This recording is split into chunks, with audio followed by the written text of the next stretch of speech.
Wave bye-bye to your wife and world. This DA isn't good. He is great! My advice, temporary insanity. Many of us came to know him as Bobby Donnell. Bobby, got a second? Yeah. A ruggedly handsome defense lawyer who battled the system and his inner demons for 7 seasons on The Practice. You taking your medications? This season, Dylan McDermott takes on a new role as psychiatrist Ben Harmon in the FX psychodrama American Horror Story. This time, he's battling different kinds of demons, and they're everywhere. What dream is chasing you? Me. How do you describe this character that you played? I think that he is a person who is haunted. He certainly went into... Literally. Yes. The light is different out here. The Harmons buy a new house in L.A. in an effort to start over after Ben's affair with one of his patients back in Boston. They get a great price on the place because it's, well... Speaking of the last owners, full disclosure requires that I tell you about what happened to them. Oh, God. They didn't die in here or anything, did they? Yes, actually, both of them. Murder-suicide. This is always the beginning of any horror movie, is that don't go in the house, get out of the house. So here we are again. You actually know that there have been murderers in the house. Yes. And yet? And yet, it was the deal was too good. There's always room in my home for mongrels. The place comes complete with a creepy and murderous next-door neighbor, played by Jessica Lange. We have to get rid of the bodies. The creators of American Horror Story are Ryan Murphy and Brad Falchuk, who you may be surprised to know brought us Glee. So are you going to be singing? Nah, I hope. Actually, you know what? In the next episode, I will be. You will? But not the Good. Glee singing. It'll be a little darker. Besides demons and ghosts, the show features plenty of skin. There are some scenes that show quite a lot of you. Yes. Did you have any trepidation about doing that? It didn't bother me at all because there's an aspect to Ben Harmon that is a sex addict. You know, and I think that that's very important to his character, and that I think a lot of actors who had read this script and maybe wanted to do it wanted to soften that aspect of him, but I was actually the guy, you know, running into the burning building, and as they were coming out. You know, I think one of the greatest gifts you could ever have in life is to be born poor.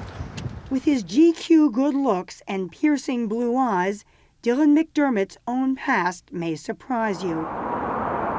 He was born in Waterbury, Connecticut. When he was only 5 years old, his mother was shot to death when her boyfriend's gun went off. It was ruled an accident. McDermott was raised by his grandmother. We lived on $100 a week, my sister and I. And my grandmother worked 2 jobs. You know, she rescued us in many ways and became our mom. He spent his teenage years working in his father's saloon in New York City. I heard you used to like help break up fights with your dad. Oh in yeah, his bars I mean, and that kind of thing. This was an Irish brewery, you know, and What did you get from all that? wow. You know, the thing I learned about it the most was that there were so many actors who were waiters and bartenders, and they would always be drunk, and they'd be like, "I don't know, I can get a job." So I decided, you know, I'm not gonna go down that path.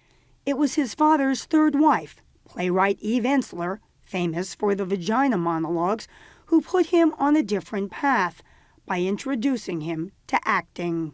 She saw something in me before I did, when I was about, I don't know, 16 years old, and put me in class. He got his screen name Dylan from Ensler, too. McDermott's original first name was Mark. Eve and my father were going to have a baby, and they were going to name the baby Dylan. Around the same time, I had to change my name, and she miscarried, so I took the name. McDermott landed his breakthrough role in the 1987 film Hamburger Hill. Han is closing in on your position. It's night. Look at me! I'm gonna save your life and you're gonna save mine. He played Julia Roberts' husband in Steel Magnolias. say you're gonna marry me? Were you engaged to her at one point? Yes, I was, yeah. And what years ago. happened? Clearly it didn't work out. McDermott's 14-year marriage to actress Shiva Rose ended in 2009, but he remains devoted to his two daughters, Colette, 15, and Charlotte, 6. The great joy of my life is loving them, you know, and being there for them and showing up for them. And Do you let your daughters watch the current show? It's a little X-rated. it is. Actually, my eldest daughter came to the premiere with me. Do they get upset when they see their father in sort of sexy scenes? You know, she didn't say anything. We didn't bring it up. Hey, babe, you see my razor blades? How do you stay in such great shape? I have a couple of really good trainers who keep me in shape. And especially when I got this role, I knew when I read that script, you're gonna see a lot of me. By the time this piece airs, you're going to have had a rather major birthday. Yes. I knew you were gonna bring it up. The big 50. Yes. Yeah.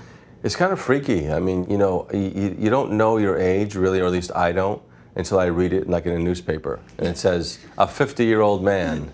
And you're like, oh, wait a second, you know, that's me.